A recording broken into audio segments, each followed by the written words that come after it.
నరాల బలహీనత ఒకప్పుడు పెద్దవాళ్ళలో మాత్రమే మనం చూసేవాళ్ళం. ఇప్పుడు చిన్న నుంచి పెద్దల్లో ప్రతి ఒక్కరిలో చూస్తున్నామండి. ఈ ప్రాబ్లమ్ నుంచి బయటపడడానికి ఈరోజు ఒక టీ చేసుకోవచ్చు. ఈ టీ రెగ్యులర్‌గా తీసుకోవడం వల్ల ఈ ప్రాబ్లమ్ నుంచి బయటపడొచ్చు అంటున్నారు. ఎంఎస్ ఆయుర్వేద డాక్టర్ స్నేహ మాధురి గారు. అసలుకు ఈ రెమెడీ మనం ఎలా ప్రిపేర్ చేసుకోవాలి? ఎలా మనం తీసుకోవాలో మేడం ద్వారానే తెలుసుకుందాం. నమస్తే మేడం. నమస్తే. మేడం చాలామంది అంటే ఒకప్పుడు ఏజ్ రిలేట్‌ని బట్టి అంటే ఏజ్ అయిపోయే కొద్దీ ఓల్డ్ ఏజ్ పీపుల్‌లో మాత్రమే మన నరాల బలహీనత ప్రాబ్లమ్ చూసేవాళ్ళం. ఇప్పుడు ప్రెజెంట్ సిట్యుయేషన్‌లో యంగర్స్‌లో కూడా చూస్తా ఉన్నాం. ఈ ప్రాబ్లమ్ నుంచి బయటపడడానికి ఈరోజు మన ప్రేక్షకులకు ఎలాంటి రెమెడీ చెప్పబోతున్నారు?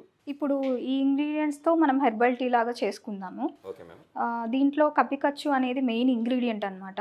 ఇది ఏంటంటే ఎల్-డోపా అనే ప్రికర్సర్ ఆఫ్ డోపమైన్ అనేది ఉంటుందన్నమాట. Okay madam. ఈ డోపమైన్ అనేది మన నర్వ్ సెల్స్‌కి కనెక్ట్ అయ్యి మన నర్వ్ సెల్స్ యాక్టివ్‌గా పనిచేయడానికి బాగా యూజ్ ఉంటుందని. అంటే మనం నడిచిన ఏమైనా వర్క్ చేసినా ఎమోషన్స్ ప్రతి ఒక్కటి ఈ నర్వ్ సిస్టమ్ ద్వారానే జరుగుతుంది. మనకి ఇప్పుడు ఏదైనా రిఫ్లెక్స్ వచ్చినా మనం వెంటనే కదపగలుగుతున్నాము అని అంటే ఈ నర్వ్ సిస్టమ్ అనేది మన బాడీ పార్ట్స్ అన్నిటికీ లింక్ అయి ఉంటుందన్నమాట. Okay madam. మన బ్రెయిన్ నుంచి బాడీ పార్ట్స్ వరకు. సో ఈ ఎల్-డోపా అనేది అలా యూజ్ అవుతుంది. ఈ ఇంగువ ఇంకా సైంధవ లవణం ఇవేంటంటే దీపనపాచనం. ఆయుర్వేదాలో దీపనపాచనం అంటే డైజెస్టివ్ కార్నెంట్స్‌గా యూజ్ అవుతుందన్నమాట. Okay madam.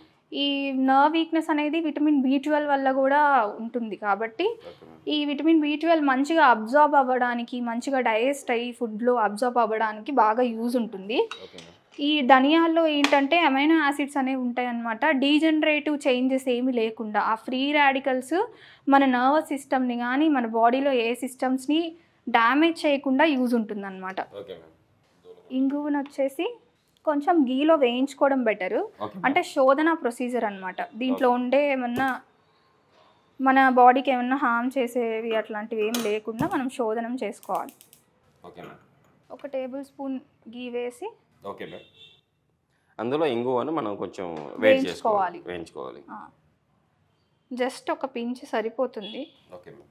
ఇట్లా ఇంగువ ఇట్లా దొరికినా వేసుకోండి, లేదంటే మనం డైలీ వంటలో యూజ్ చేసుకునేది కూడా యూజ్ చేసుకోవచ్చు. Okay madam. కాకపోతే ఇది ఫ్రెష్గా ఉంటుందన్నమాట. ఇప్పుడు అయితే టీ చేస్తా అన్నారు. ఈ టీని రెగ్యులర్‌గా ఎన్నిసార్లు తీసుకోవాలంటారు? రెగ్యులర్గా ఒకసారి సరిపోతుంది ఇది. Okay madam. డైలీ అయితే మర్చిపోకుండా ఈ టీ తీసుకుంటే ఖచ్చితంగా ఈ ట్రెమర్స్ అంటే వణుకు ఇట్లాంటివన్నీ తగ్గుతాయి అన్నమాట. Okay madam. హెడ్ఏక్ ఇట్లాంటి కండిషన్స్ ఉన్నా తగ్గుతాయి.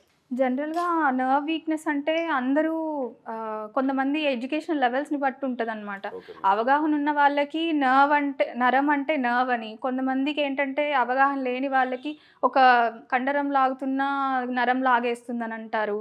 ఇట్లాంటివన్నీ ఉంటాయి అన్నమాట. కొంతమందికి నర్వ్ అంటే వీన్ అని అర్థం చేసుకోవడం ఇట్లాంటివి ఉంటాయి. అట్లాంటి వాళ్ళని మనం క్లియర్గా కనుక్కొని అసలు ఏం వీక్నెస్ ఉంది వాళ్ళకి అనేది కూడా కనుక్కోవడం ముఖ్యం అన్నమాట. Okay madam. ఇంకా ఈ నర్వ్ వీక్నెస్లో ఎందుకు రావచ్చు అని అంటే విటమిన్ బి12 తగ్గడం వల్ల, సోడియం పొటాషియం మన బాడీలో ఉండే విటమిన్స్ తగ్గి, సోడియం పొటాషియం అంటే ఉప్పు శాతం తగ్గినప్పుడు ఈ సోడియం పొటాషియం అనేవి మన మజిల్స్కి చాలా ఉపయోగం అన్నమాట. Muscle strength. ఇప్పుడు ఆటోమేటిక్గా ఈ మజిల్ స్ట్రెంగ్త్ అనేది తగ్గిపోతే నర్వ్స్ కూడా వీక్ అయిపోయి ఇంకా ఇలా స్టార్ట్ అవుతుందన్నమాట నరాల బలహీనత అనేది. Okay madam. ఇంకోటి మనము గమనించుకోవాల్సింది ఏంటి అని అంటే వాళ్ళకి ఏమైనా ప్రీవియస్గా స్ట్రోక్ అంటే బ్రెయిన్ స్ట్రోక్ ఇట్లాంటివి ఏమైనా హిస్టరీ ఉందా, లేదంటే బీపీ వాళ్ళకి ఎక్కువ ఉందా తక్కువ ఉందా ఇట్లాంటి లెవెల్స్ చెక్ చేసుకోవడం వల్ల అసలు ఒక సైడ్ కాలు లాగేస్తుందా, మొత్తం బాడీ వీక్ అనిపిస్తుందా, మాట తడబడడం కానీ, ఒక సైడు ఫేస్ ఇది అవ్వడం కానీ, ఇది ఒక టైప్ ఆఫ్ నర్వ్ అంటే పక్షవాతం వచ్చిన వాళ్ళకు కూడా ఈ నరాలు అనేవి దెబ్బతింటాయి అన్నమాట. Okay madam. అంటే వాటన్నిటికి ఇప్పుడు మనం చేయబోయే రెమెడీ పనిచేస్తుందంటారు? ఖచ్చితంగా పనిచేస్తుందండి. ఇంకా ఈ విటమిన్ బి12 లోపించడం వల్ల నార్మల్గా విటమిన్ బి12 మన రెడ్ బ్లడ్ సెల్స్ అంటే ఎర్ర రక్త కణాలని మంచిగా ప్రొడ్యూస్ అయ్యేలాగా ఉపయోగపడుతుందన్నమాట. దాంతోపాటు డిఎన్ఏ కూడా ప్రొడక్షన్ అనేది జరుగుతూ ఉంటుంది. Okay madam. ఇప్పుడు ఇంగువనైతే మనము ఇట్లా వేడి చేసేసుకున్నాము, హీట్ ఫ్రై లాగా చేసేసుకోవాలి. Okay madam. ఇప్పుడైతే ఈ టీ ఎలా ప్రిపేర్ చేసుకోవాలో చెప్తాను. Okay madam. First 100 ml water వేసుకోవాలి. Okay madam. ఈ కప్పికచ్చు అంటారనమాట దీన్ని, దూలగుండి గింజల్ని. ఈ కప్పికచ్చు సీడ్స్ని ఫ్రై చేసుకొని ఓకే మేడం. మనము ఇలా పౌడర్లా చేసుకోవాలన్నమాట. Okay madam. ఇలా పౌడర్లా చేసుకున్నది ఒక ఫుల్ టేబుల్ స్పూన్ వేసుకోవాలి. Full table spoon. Full table spoon వేసుకొని దాంతోపాటు ధనియాలు ఏదో దంచుకొనైనా చేసుకోవచ్చు, లేదంటే డైరెక్ట్ ఇట్లా వేసేసుకోవచ్చు మనము. Okay madam. కొంచెం సైంధవ లవణం, దాంతోపాటు ఈ ఫ్రై చేసుకున్న ఇంగువను కూడా ఒక 1 పించ్ సరిపోతుందండి, ఎక్కువేం అవసరం లేదు. Okay madam. 1 పించ్. ఇలా ఎంతసేపు మనం అంటే ఇప్పుడు ప్రిపేర్ చేసుకుంటున్న ఈ టీని ఎంతసేపు మనం ఇలా బాయిల్ చేసుకోవాలి మేడం? ఒక 4-5 మినిట్స్ చాలండి. నార్మల్ టీ లా చేసేసుకొని ఫిల్టర్ చేసేసుకొని తాగేయచ్చు. మేడం, టీ అయితే ప్రిపేర్ అయిపోతూ ఉంది. అంటే నరాల బలహీనతకి రోజుకి ఒకసారి తీసుకుంటే సరిపోతుందని చెప్పారు. బట్ ఈ ప్రాబ్లము ఇప్పుడు ఎంతకుముందు అంటే కాళ్ళు లాగేయడము అండ్ అరికాల మంటలు, ఇది పెద్దవాళ్ళు మాత్రం మనం చూసేవాళ్ళం. ఇప్పుడు యంగర్స్లో కూడా చూస్తూ ఉన్నాం. ఎందుకని మేడం? ఇప్పుడు చాలా రీజన్స్ ఉంటాయండి. నర్వ్ వీక్నెస్ అనేది విటమిన్ B12 తగ్గడం వల్లనే కాదు, ఐరన్ లెవెల్స్, ఇంకా బ్లడ్ తగ్గిపోయిన, హిమోగ్లోబిన్ తగ్గిపోయిన, ఎనీమియాలో కూడా విటమిన్ B12 తగ్గిన, ఎనీమియా వచ్చిన వాళ్ళలో, అంటే బ్లడ్ తక్కువ ఉన్న వాళ్ళలో కూడా కాళ్ళు లాగేసినట్టు, కొంచెం వర్క్ చేసినా ఆయాసంగా ఉండడము, స్కిన్ అనేది పేల్గా అయిపోవడము, ఇవంతా జరుగుతుంటాయి. ఇది ఒక్కటే కాదు, డయాబెటీస్ ఉన్న వాళ్ళలో కూడా మొద్దు బారిపోవడం, ఇవంతా ఉంటాయి. ఇలా తగ్గడం వల్ల గ్రాడ్యువల్గా కొంచెం పెద్ద అయ్యేసరికి పార్కిన్సోనిజం అని చెప్పి వస్తుంది. అంటే ట్రెమర్స్ లాగా చేతులు వణకడం కానీ,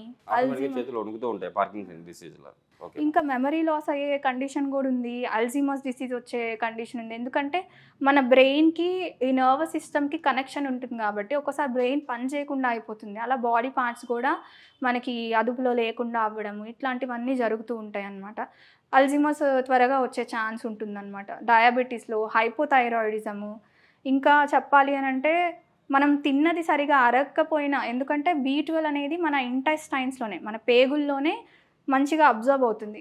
తిన్నది సరిగా అబ్జార్బ్ అవ్వకపోయినా, అంటే మాల్ అబ్జార్ప్షన్ ఉన్నా కానీ మనకి ఈ నర్వ్ వీక్నెస్ అనేది ఈజీగా వచ్చేస్తుంది అనమాట.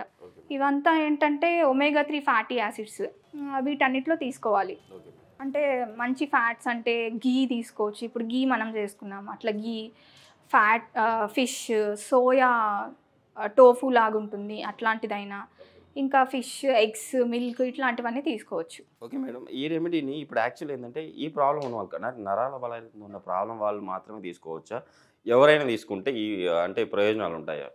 ఎవరైనా తీసుకోవచ్చండి. ఇప్పుడు హెడ్ఏక్ వచ్చినా, ఓపిక లేకపోతే, కొంతమందికి టెన్షన్లో స్ట్రెస్ వల్ల ట్రెమర్స్ వచ్చేసినట్టు, చేతులు కాళ్ళు మొద్దుబారినట్టు, అండ్ నైట్ నిద్ర పట్టకపోవడము, ఇట్లాంటి కండిషన్స్లో కూడా తీసుకుంటే మంచిగా యూజ్ అనేది ఉంటుంది. నరాల బలహీనత ప్రాబ్లంకి ఆయుర్వేదిక్లో ఎలాంటి ట్రీట్మెంట్ అందుబాటులో ఉన్నాయి? నరాల బలహీనత అని అంటే జనరల్గా మేము దోషాలతో పోలుస్తాం అనమాట. దోషాలు అంటే వాత దోషం అనేది ఎక్కువ అయిపోవడం వల్ల బాడీలో మూమెంట్ అనేది ఉండడం, ట్రెమర్స్, ఇట్లాంటి పార్కిన్సోనిజం, ఇట్లాంటివన్నీ చూస్తామన్నమాట. బలహీనత అంటే వాతం ఎక్కువైపోయి దానివల్ల పెయిన్స్ రావడం కానీ, మొద్దు బారడం కానీ, ఇవంతా కూడా చోటు చేసుకుంటుంది. సో ఆ దోషాలని తగ్గించడం కోసము మనం స్నేహస్వేదాలని, ఇంకా ఈ కప్పికచ్చు పౌడరే అవైలబుల్ ఉంటుందన్నమాట. అది మిల్క్లో వేసుకొని తాగమని చెప్తాము. చాలా బెస్ట్ ఇంగ్రీడియంట్ అని అంటే ఈ కప్పికచ్చు అని చెప్పచ్చు అనమాట. మేడం మనం అయితే ఇది టీని వడగట్టుకుందాం మేడం.